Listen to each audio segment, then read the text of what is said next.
giving back, it's about mentorship. So what was that moment that you thought that this is something that I need to do?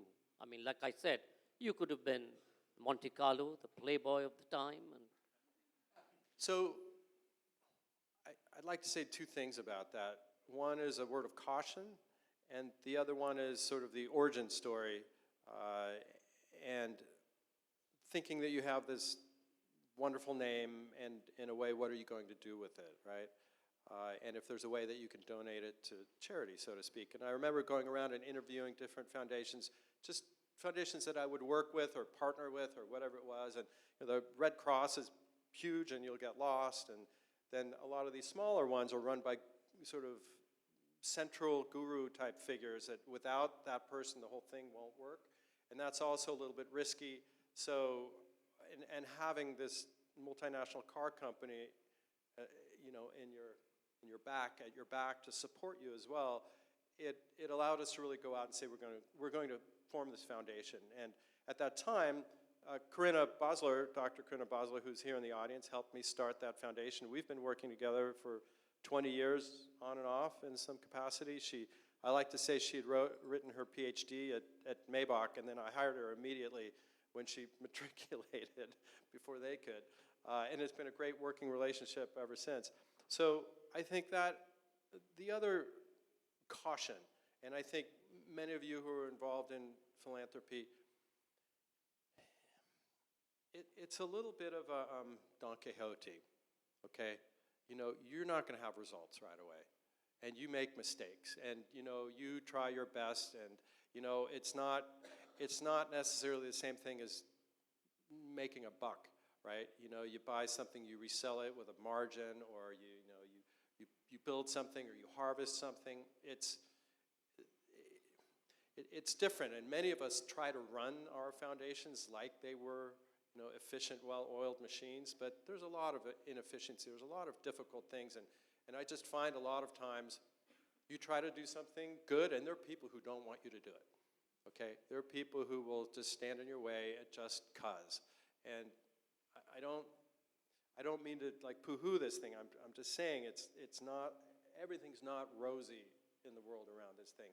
Case in point, we supported young Spu Duma. He was an equestrian in South Africa, 5'2" Zulu kid from Zulu Nation, and he was 4th generation stable boy, right?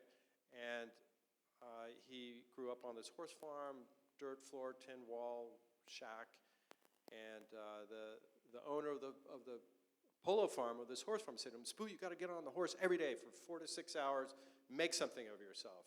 So, and he did, and we got wind of him and really realized he had this great talent, had him checked out by people who knew their way around this thing, sent him to South America, had him trained with the polo greats, and got him to be the first black person to play on the South African polo team, which was this great iconoclastic project for us to do. And again, this is some years gone now, but you know, I got a call at one point that Spoo had been murdered. And he'd been murdered by a jealous villager in the town that he came from. Somebody was just jealous of his success. And so that shifted a couple things for us. One is like, God, you know, you try to do good and then this thing happens. And number one, and number two, you know, we're sort of set up, how do we help the many?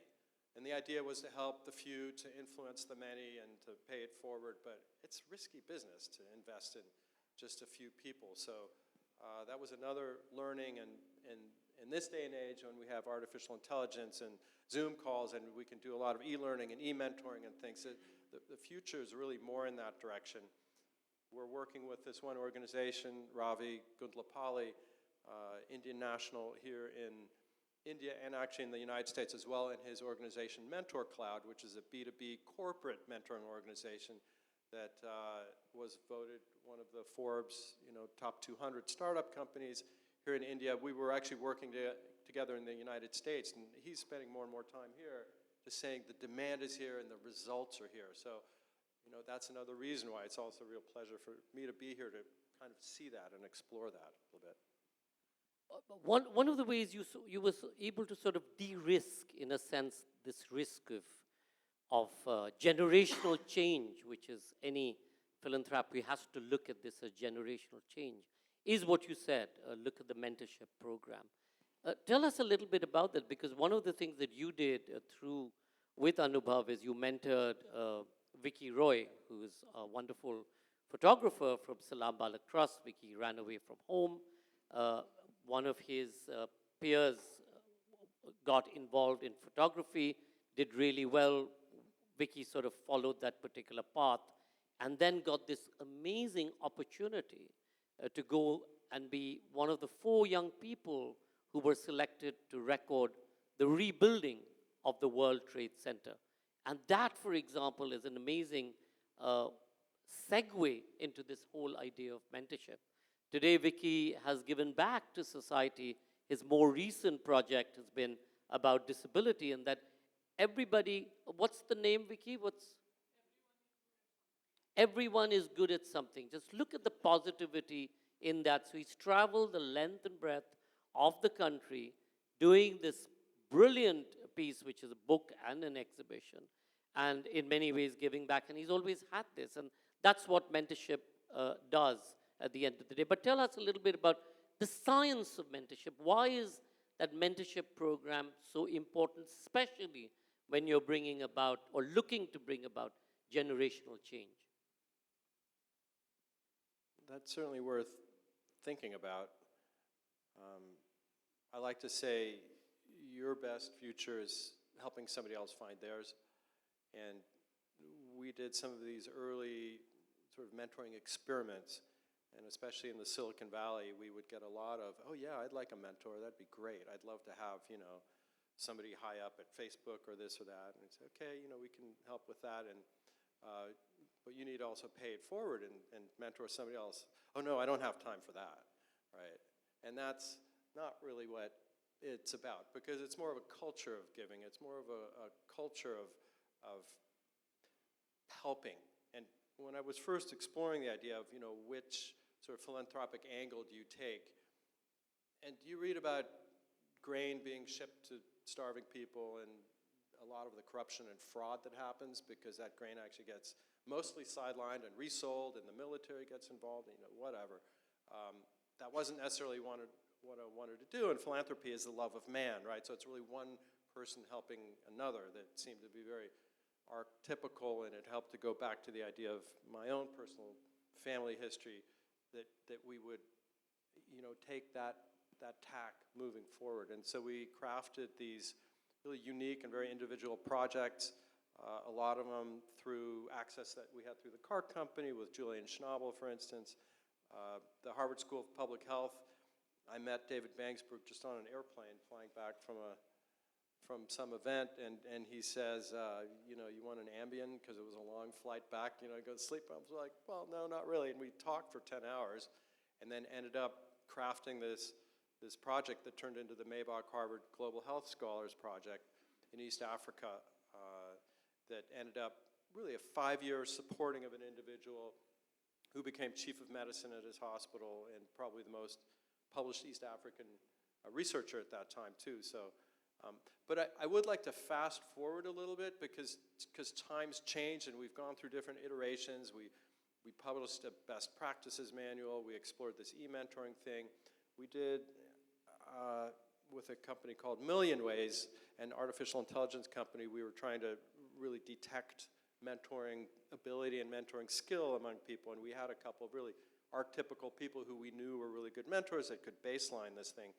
And it was a 30-minute telephone interview, robot call that people would answer and we did, 30, 40, 50 of these calls, and we're really surprised. I remember Martin from the CEO of that company calls up and he says, we came up with something really interesting and really disturbing. I said, well, what's that? And he said, well, the motivation, what motivates people most about mentoring is power. And we're thinking, that's, in the back of your head, you kind of understand where that comes from, right? But it's not really what you wanted to hear. So I don't want to come off jaded, but I'm in this Don Quixote space, and I'm also a little bit of a skeptic and non-believer. So it's so easy for us to polish our results to make it look how fabulous everything's been. But it's hard. It's really hard. to get things done. I mean, I was speaking with Sanjay, are you here? Sanjay, you know, we were talking today about the work that Sanjay does, bringing basically libraries into the Indian school system. And, you know, I get the feeling he's a little bit of a logistics genius, so if anybody can pull it off, he can, and his wife has been doing, you know, the content part of this for 20 or 30 years now. So, but you must also admit there's headwinds and failures, and, you know, the books get stolen or they get lost or people don't know how to use them or whatever it is. And sometimes it's hard to keep up your, you know, keep pushing. So. One of the challenges that we are here, and it's not just here today, Uli, it's now across the world, is that both the corporate world as well as governments are looking at not-for-profits and the non-government sector with a great deal of suspicion. And we're seeing that, and you know, there's a sense of that these are the people left of center. They always pretend to do good, which they don't actually do, and they are spies or they are whatever, or they're anti-Christ or whatever the equivalent of it is. Do you have, not a solution, but what is it that we need to do in the not-for-profit space to be able to build trust between corporates, government, and the not-for-profits so that governments and corporates understand that this is a much-needed last-mile connectivity. This is a much-needed mentoring of individuals. This is not just about providing support across the board. It's not a scheme, but it's, you know, it's very personalized. And that's something that the not-for-profits and the NGOs can do. What do we need to do to build on that trust? Wow, that's a big question.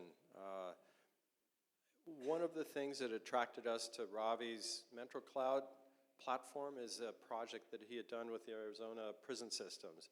And it was a mentoring project, it was a paid mentoring project, and they were able to handpick prisoners and then connect them with mentors outside of prison. And it was 90% success, again, handpicking, and a lot of these prisoners came out, started their own businesses, became self-sustaining.